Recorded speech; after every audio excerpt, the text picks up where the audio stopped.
Hello everyone. नमस्कार, मैं हूं आपका होस्ट नरेंद्र और स्वागत है आपका ग्रोथ इन्वेस्टिंग के चैनल पे। कल हमारे एक सब्सक्राइबर ने बोला कि आवाज़ कम है, so let's try and hope for the best कि आज ठीक आवाज़ है।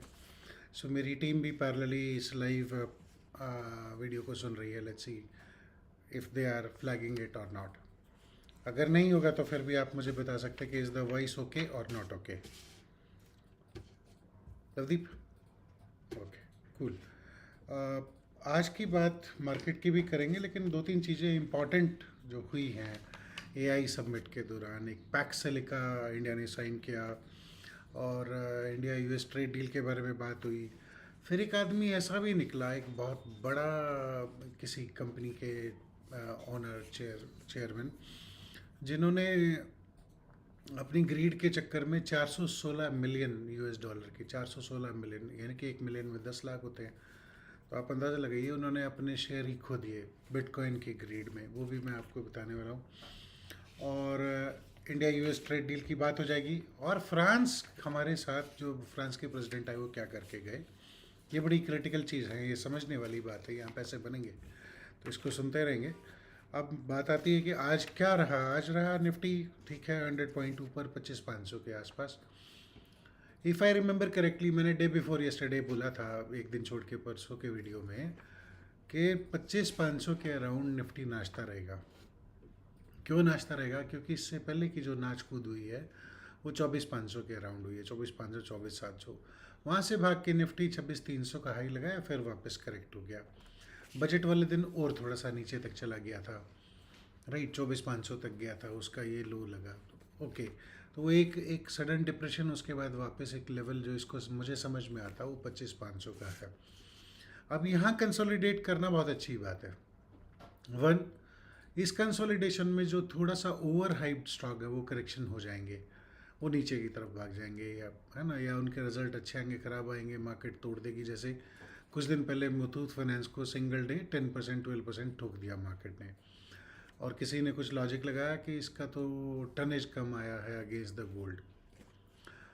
ये होता रहता है, होना भी चाहिए, और सेंस भी है कि कुछ ज़्यादा उछले तो उसकी थोड़ी पिटाई कर दो, फिर नॉर्मल हो जाता है, और उससे सेलिंग बाइंग अपॉर्चुनिटी बन जाती है। सेलर प्रॉफिट बुक कर देता है बायर बाय करके, और जिसको आगे चल रहा है वो खरीद लेता है उस करेक्शन में। ये रिकमेंडेशन और एडवाइस नहीं है, ये हमारे पोर्टफोलियो का पार्ट भी है। तो आप पोर्टफोलियोज़ में अगर सब्सक्राइब्ड हैं तो यू नो कि कौन से किस पोर्टफोलियो का पार्ट है। अब आता है कि निफ्टी ने 25,500 के ऊपर क्लोजिंग दे दी, 116 point up. Nifty 50 again 400 point up.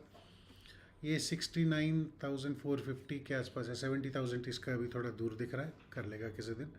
Mid cap ने भी 100 पॉइंट अप किया, तो 900 का इसका क्लोजिंग हो गया, 900 के प्लस। ये 22,000 जाता है, फिर पिटता, फिर वापस आया था, तो इसके साथ काफ़ी दिन से ऐसा ही हो रखा है। स्मॉल कैप नेगेटिव रहा। निफ्टी 500 अगेन 100 पॉइंट के आसपास अप हो गया, अगेन 23,500 ये भी नहीं क्रॉस कर पाया। और सेक्टोरल वे में आज देखेंगे तो आज सबसे ज़्यादा तेज़ चलने वाला था पीएसयू बैंक, उसके बाद मेटल, उसके बाद फिनसर्व, और लूज़र में रहे आईटी, मीडिया और अपना केमिकल वाला। केमिकल तो हल्का सा एक वहीं फ्लैटिश ही था, उसको लूज़र नहीं बोलेंगे। थीमेटिक में पीएससी और एनर्जी और एमएनसी, ये तीन थीम्स ज़्यादा चली आज, और जो नेगेटिव रही वो डिजिटल, मीडिया और आईपीओ वाली थीम रही। ये तो बात हो गई हमारे गेनर लूज़र की। हाँ, अब बात करते हैं कि आज निफ्टी 50 के कौन से टॉप गेनर टॉप लूज़र। सिर्फ नाम ही है वो, मोटा मोटा आप भी देख लेना। हिंदाल्को, एनटीपीसी, एलएनटी, ये टॉप गेनर रहे निफ्टी 50 के। लूज़र में इन्फोसिस, जोमेटो और क्वालिटी वॉल्स।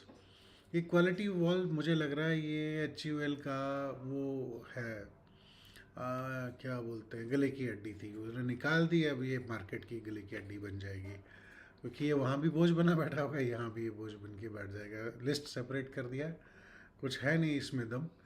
और एक दिन खुलते ही -5 या 7% नीचे, अगले दिन पूरा जोर लगा के धक्का मार के 5%, आज फिर -3.5। तो कुल मिला के थोड़ा बचाव और देखा जाए इसको अभी कि। और ये निफ्टी 50 में क्यों रिफ्लेक्ट हो रहा है? बिकॉज यहाँ पे क्या आपको लगेगा कि जो निफ्टी 50 की कंपनी से अलग लिस्ट होता है, थोड़े दिन तक वो वहाँ रहता है, फिर उसकी मार्केट कैप देख के उसको नेक्स्ट इंडेक्स में फिट कर दिया जाता है। जैसे रिलायंस से जब जियो अलग हुआ तो कुछ दिन निफ्टी 50 में रहा, बाद में उसको नीचे पुश कर दिया इन्होंने, नेक्स्ट 50 में शायद चला गया था, तब वापस आ गया है कि नहीं आ गया ये मैंने ध्यान नहीं दिया। तो आपको भी ऐसा ही ध्यान देना, कहीं ये सोचे कि निफ्टी 50 का स्टॉक और आइसक्रीम बनाता है। आइसक्रीम बहुत सीजनल है इंडिया में, और अगर इतना ही होता तो वो अपने उसमें क्यों रखती। एनीवेज, कोई उसको वैल्यूअल लुकिंग बोलेगा, कोई कुछ नाम अच्छा दिया जाता है कैपिटल मार्केट्स में, बट देखना आपको है। निफ्टी नेक्स्ट 50 में एबीबी, हुंडई और कैनरा बैंक, ये तीन अच्छे जोर से। एबीबी बहुत टाइम बाद 8 साढ़े 8 हज़ार के लेवल से करेक्ट होता होता तकरीबन 5 हज़ार पे आ गिरा, और आज चला है, मतलब मैंने तो इसको दूसरी बार आज सुना है 5% चल गया। तो ये एकदम से 5% चलने वाला शेयर ना, आप मान के चलिए यहाँ लिक्विडिटी नहीं है, ऑपरेटर बैठे थे, उन्होंने पुश मार दिया, खरीदार कम थे, सेलर कम थे, थोड़ा सा उन्होंने आपस में ख़रीद फरोख्त करके इसको ऊपर फेंक दिया। हुंडई भी काफ़ी टाइम से पिटा हुआ था। तो ये रिस्की बेट होती है, जो लगातार पिटे हुए थोड़ा सा वो डेड कैट बाउंस लेगा फिर वापस। अब देखना है इसको, अगर स्ट्रॉन्ग कैपिटल ग्रोथ आएगी तो फिर ये आगे क्यों। और लूजिंग साइड में Naukri.com लगातार लूज ही करा। हमने भी इसको पोर्टफोलियो में लेके ट्राई किया था कि शायद मीर चंदानी जी इसको चला दें, बट मुझे लगता है उन्होंने भी इसको छोड़ दिया है। जो जूस निकलना था इससे निकाल लिया, अब इसको छोड़ दिया। और एक LTIM गिरा और एक अदानी एनर्जी सॉल्यूशंस गिरा। मिड कैप में थर्मेक्स लगातार तीसरे दिन, अगेन ये 200 मूविंग एवरेज के नीचे चल रहा है, बट तीसरे दिन का घोड़ा, 3 दिन हो गए, आप थोड़ा सा ध्यान रखिएगा। फिर एक KEI और एक अपार इंडस्ट्रीज़, ये अपार इंडस्ट्रीज़ भी साल भर बाद चला, बहुत पिटाई की थी लोगों ने उसकी, फिर 10,000 का स्टॉक हो गया ये। मैं ये बोलता हूँ इन कंपनी वालों को कि भैया, अगर आपको मार्केट में आपका शेयर है, लिस्टेड है, तो उसमें लिक्विडिटी बनाओ ना। 40-50 हज़ार का शेयर है एक, वो पता नहीं कौन सी कंपनी थी, पेज इंडस्ट्रीज़, ये 10-10 हज़ार के शेयर हैं मिड कैप में। अपार इंडस्ट्रीज, भाई इसके टुकड़े कर दे यार, 100 रुपये का कर दे। अदानी जी से सीखो, उन्होंने सारे शेयर महंगे हो गए थे, छोटे छोटे कर दिए। आसान होता है पब्लिक के लिए ख़रीदना, लिक्विडिटी बनी रहती है। ये 10,000 के, 20,000 के, 40,000 के शेयर, खास करके बॉश वाला, MRF वाला, अपार वाला, अगर आप सुन रहे हो तो इसको कर दो भाई, ठीक, कुछ नहीं बिगड़ता है इसमें, लिक्विडिटी आ जाएगी, स्टॉक ट्रेडेबल हो जाएंगे ये। इसमें कोई आपके फीते नहीं लग रहे, तमगे नहीं लग रहे हैं कि हमारा शेयर 1 लाख का। अगर 1 लाख का आप करें तो आप लिक्विडिटी के साथ खेल रहे हो। आने वाले टाइम में ये सारी चीज़ें देखने वाली हैं। पहले बात होती होगी कि मेरा शेयर इतना महंगा, आपसे कहीं मार्केट कैप में रिलायंस बड़ी है, स्टिल दे 3,000 से 1,500 कर दिया ना उन्होंने। समझदार लोग हैं वो, they know the rules of market. तो आप भी अगर सुन रहे हैं कहीं कंपनी सेक्रेटरी इन सारी कंपनीज़ के जिनके शेयर के भाव 10, 20, 30, 40 हज़ार हो रखे हैं, भाई उसको 200, 300, 400 में ले आओ, उसके बोनस दे दो, स्प्लिट दे दो, जो आपको करना कर दो। लूजिंग साइड पे परसिस्टेंट टूटा, 3M टूटा, और हेक्स तीसरे दिन लगातार टूटा। तो अब थोड़े से दिन में ये ओवर सोल्ड जोन में आ जाएगा। ऑल राइट, ये तो मार्केट की बात हो गई। अब हम इम्पॉर्टेंट बात करते हैं कि एक आदमी ने पैसे कैसे खोए। 416 मिलियन अपनी ही कंपनी के शेयर उसने, बेचारे ने गिरवी रख के बिटकॉइन में पार्टिसिपेट करना था, एंड ही लॉस्ट। ऐसा धोखा सुना है किसी के साथ? लालच है, लालच में मर गया आदमी। तो मैक्सिको के ये एक इंडस्ट्रियलिस्ट हैं, रिकार्डो सलिनाज पेरेगो इनका नाम है, और ग्रुप इलेक्ट्रा इनकी कंपनी है। इनको जुलाई 2021 में कहीं से लगा कि मैं बिटकॉइन तेज चलने वाला है तो मैं उसके ऊपर एक अच्छी बड़ी बेट लेता हूँ। तो इंडस्ट्रियलिस्ट को क्या लगा कि मैं बेट कैसे ले सकता हूँ, मैं बेट लूँगा, अपने स्टॉक को गिरवी रखता हूँ, प्लेज करता हूँ, उसके अगेंस्ट में उसने किसी एक कंपनी से 150 मिलियन यानी कि 416 मिलियन दे के 150 मिलियन लोन में उठाया। अब आप एक कैलकुलेशन लगा लीजिए, ये $US की बात हो रही है, तो 1 मिलियन होता है 10 लाख, राइट। तो अगर 416 थे तो इसके आगे 10 लाख आप लगा दीजिए, तो इतना पैसा तो इन्होंने इतने शेयर प्लेज किए, तो मोटा मोटा ये बन गया 10 लाख करोड़, 10 करोड़, 400 करोड़।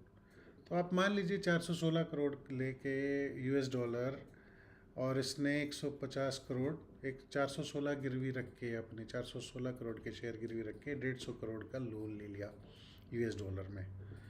ओके, ये मिलियन में ये भी तो मिलियन में अगर करेंगे तो मान के चलते एक मोटा मोटा फिगर ये ले लीजिए।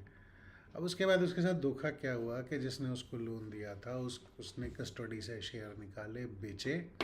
एक तो इसको जो लोन दिया था वो फुलफ़िल कर दिया, और बाकी अपना प्रॉफिट लेके गायब हो गया। अब ये भाई अपने शेयर ढूंढ रहे हैं।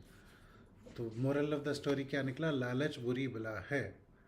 खुद की कंपनी के शेयर बेच के बिटकॉइन में घुसा, और इसकी कंपनी के शेयर भी बेच दिए उसने, सामने वाले ने इसका लोन भी चुका दिया, और वो गायब हो गया। अब ये केस चल रहा है ब्रिटिश हाई कोर्ट में, और ये रिकार्डो सलिनाज पिलिगो बोलते हैं कि मुश्किल है रिकवरी। तो अगर भाई आपके पास पैसा था तो कंपनी में इन्वेस्ट कर लेते, और नहीं था तो बेच के उसमें डाल लेते। अब आपने 416 करोड़ का नुकसान किया, कम 150 करोड़ के एवज में। यूएस डॉलर की है, अगर इंडिया में गिनना हो तो 90 से फर्दर मल्टीप्लाई कर लेना। तो लालच बुरी बला है। 416 खोए, 150 मिले। आप बोलेंगे उसने प्रॉफिट भी किया होगा, आप पता नहीं उसको हुआ नहीं हुआ, लेकिन वो रगड़े में आ गया, और ये जल्दी ही डिस्कवर हो गया। तो वो भाई भागदौड़ में फंस गया। अब उसके पास ऐसा कुछ नहीं है। अच्छा हाँ, एआई समिट के अपना जो इंडिया में रहा दिल्ली में, बड़ा अच्छा इम्पैक्ट इस पे आया। एक हमारी स्क्रीन पे आ रहा है AI and data centre model. ये हमने आज ही पब्लिक के लिए स्मॉल केस ऐप पे खोला था, and we got a very fantastic return, what you call subscription on this. और मुझे लगता है अब हम इसका प्राइस अप करेंगे। ये इसलिए हमने टेस्ट मॉडल के पीओसी प्रूफ ऑफ कॉन्सेप्ट के लिए पब्लिक को फर्स्ट फ्यू सब्सक्राइबर को 100 तक हमने ये सस्ता करने की कोशिश की थी। तो we gonna increase the price. Important क्या है, ये इन्वेस्टेबल थीम है। इससे दूसरी, इससे इन्वेस्ट करेंगे पैसा बनेगा। तीसरी, कोई छोटा शॉर्ट टर्म फैड वैड नहीं है, ये कंसिस्टेंट है। अदानी साहब ने 10 लाख करोड़ इसमें डाले, फिर कल अंबानी साहब ने डाले। बहुत बड़ा पैसा है यार, इन्वेस्टेबल थीम है, क्यों नहीं, है ना। मुझे लगता है अगले 3 साल के लिए हमारे पास 3 से 4 इन्वेस्टेबल थीम है, और यही सारी इन्वेस्टेबल थीम के जो बास्केट्स हैं हमारे स्क्रीन पे आते रहते हैं। आप भी इनको डिस्क्रिप्शन में जाके ज़रूर चेक करें। हाँ, एक इम्पॉर्टेंट आपने एग्रीमेंट साइन किया, पैक्स सिलिका बोलते हैं, अमेरिका इसको लीड कर रहा है। ये इसमें 9 देशों ने अभी तक इसको साइन किया: Australia, Greece, Israel, Japan, India, UK, UAE, South Korea, Qatar, Singapore.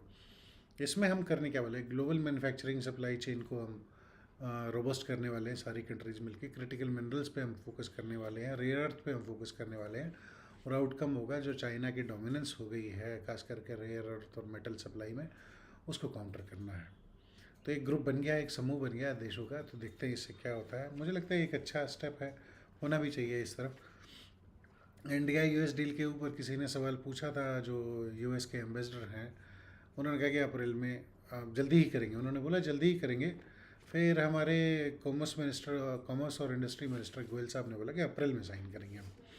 सो ये भी अच्छी बात हो गई। तीसरा इंपॉर्टेंट बात था, हमारे पास भी एक डिफेंस का बास्केट है growthinvesting.com पे, growthinvesting.in पे। वो बास्केट में हमने डिफेंस थीम के ऊपर काम करना शुरू किया था। हालांकि 6 महीने में उसने कुछ खास कमाया नहीं है, लेकिन अब मुझे लगता है उसका फ्यूचर बन गया। तो जो फ्रांस के राष्ट्रपति भारत आए, उन्होंने बोला कि रफाल अब इंडिया में बनेगा। बहुत बड़ी बात है। अब इंडिया में 2 तरह के जहाज बनेंगे, एक तेजस बनेगा, एक रफाल बनेगा। रफाल की जो कंपनी है वो है दसॉल्त एविएशन। तो वो बोलती है कि हम इंडिया में ये जहाज बनाएंगे। इससे डिफेंस सेक्टर के स्टॉक्स को बूस्ट मिला, वो भागे ऊपर को। तो भागने वाले में बेल, एचएएल और बीडीएल और ये सब, इनके रीज़न और भी थे। तो एक H125 हेलीकॉप्टर है जो कि फ्रांस की एयरबस और इंडिया में Tata advance systems joint venture में बना रहे हैं।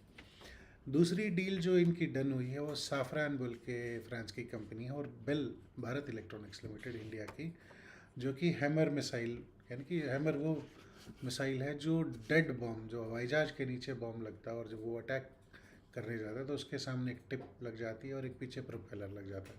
एक तो रेंज एक्सटेंड हो जाती है, और वो जो डम्ब बम है, डम्ब यानी कि जो पायलट अपने अंदाजे से किसी टारगेट पे डालता है, जैसे ऑपरेशन सिंदूर में भी आपने देखा सुना होगा, या पीछे 1999 की कारगिल वॉर में भी स्मार्ट बॉम्ब्स का यूज़ हुआ था, बहुत बहुत कॉस्टली थे। तो ये 100 टन 200 टन 500 टन 1000 टन के बॉम्ब होते हैं, इनके आगे लगा दिए, ग्लाइड पाथ बिल्कुल एक्यूरेट गिरेगा 1-2 मीटर के वेरिएंस में, ऐसा मैंने सुना है, गिराया नहीं है।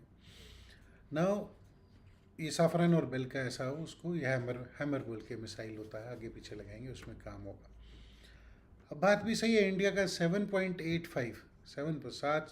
7.85 लाख करोड़ का डिफेंस बजट है। हमने 114 रफाल खरीदे हैं फ्रांस से, जिनका टोटल खर्चा शायद 3.25 है, तो आधा ये लेके चला गया ये सारे 114 रफाल में। ये कुछ नेवी को मिलेंगे, कुछ एयरफोर्स को मिलेंगे, बट ये जब बनाने लग जाएंगे तब अच्छी बात है। अब हमें ये भी नहीं पता कि जब तक ये फाइटर प्लेन बनेंगे या इंडिया में बनने लगेंगे तो उस समय तक क्या ड्रोन वारफेयर ज़्यादा होगा, एआई प्लस ड्रोन वारफेयर होगा, या ये पायलट ये हवाई जहाज़ की ज़रूरत होगी, समय बताएगा। तो अभी के लिए हम ऐसा मान के चलते हैं कि ये बनाने लग जाएंगे।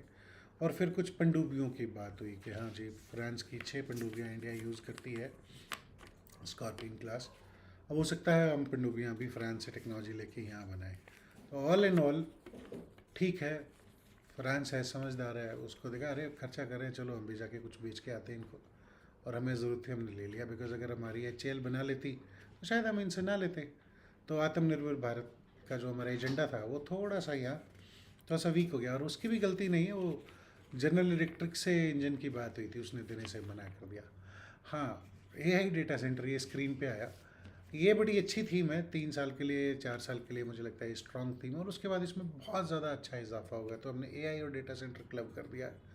साथ ही साथ एक डेटा सेंटर इंफ्रा थोड़ी सी और स्पेशलिस्ट है, और एक हमने health care and cold chain solution का बनाया है, उसने भी थोड़ा भागदौड़ अच्छा किया है। बिकॉज ये थोड़े से हमें लगा ये फोकस बास्केट्स का पार्ट बने, थीम अलग है, एक फोकस है, निश है कि यहाँ पैसा डल रहा है, हम भी यहीं जाएंगे, पैसा बनाएंगे, देखेंगे जब बनना बंद होगा तो वो अपनी कैपिटल रीएलोकेट कर लेंगे। तो साल भर बैठना है इसमें कम से कम, तो आराम से पैसा बनेगा, कम उछल कूद करेंगे इसमें, हम क्वार्टरली बेसिस पे रिव्यू कर लेंगे, शांति वाला पैसा है। ये आपके सैटेलाइट पोर्टफोलियो का पार्ट बनेगा। तो कहीं आप इधर उधर डिस्क्रिशनरी ट्रेड करते, पैसा गुम कर होते, नुकसान करते, तो बेहतर है इस तरह की बास्केट्स में आप डाल के बैठिए, पैसा भी बनेगा, पेशेंस भी रहेगा, और एक सिक्योर कैपिटल ग्रोथ भी होगा। तो आज हो गए 17 मिनट, आज के लिए इतना ही। Thank you so much. और हाँ, ये बास्केट ज़रूर देख लीजिएगा भाई। देखने के बाद मैंने देखा कि रिटेल क्लाइंट जो है वो एंड में आता है, जब सब टॉप पे पहुंच जाता है। शुरू में तो वो डरा घबराया रहेगा। हमने कुछ अपने मिड कैप के क्लाइंट्स को भी देखा, सब्सक्राइबर को, जब वो मार्केट गिरी तो भाग गए, नहीं नुकसान हो गया। एंड में धीरे धीरे करके वो वहीं वापस आ गया। अब उनको लगता है हमने ये ट्रेन भी मिस कर दी। भाई उसी की वेल्थ ज़्यादा मिलेगी, बनेगी जो इन्वेस्टेड रहेगा, उसी बल्लेबाज के रन ज़्यादा बनेंगे जो पिच पे खड़ा रहेगा। जो चौके छक्के मारने के चक्कर में होगा, वो विकटे विकटे उसकी उड़ जाएंगी, वो वहीं बैठा मिलेगा आपको ड्रेसिंग रूम में, वहीं से तालियां पीट रहा होता है। So don't become a dressing room player, become a player who wants to play on front foot, pitch पे खड़े रहना है, विकेट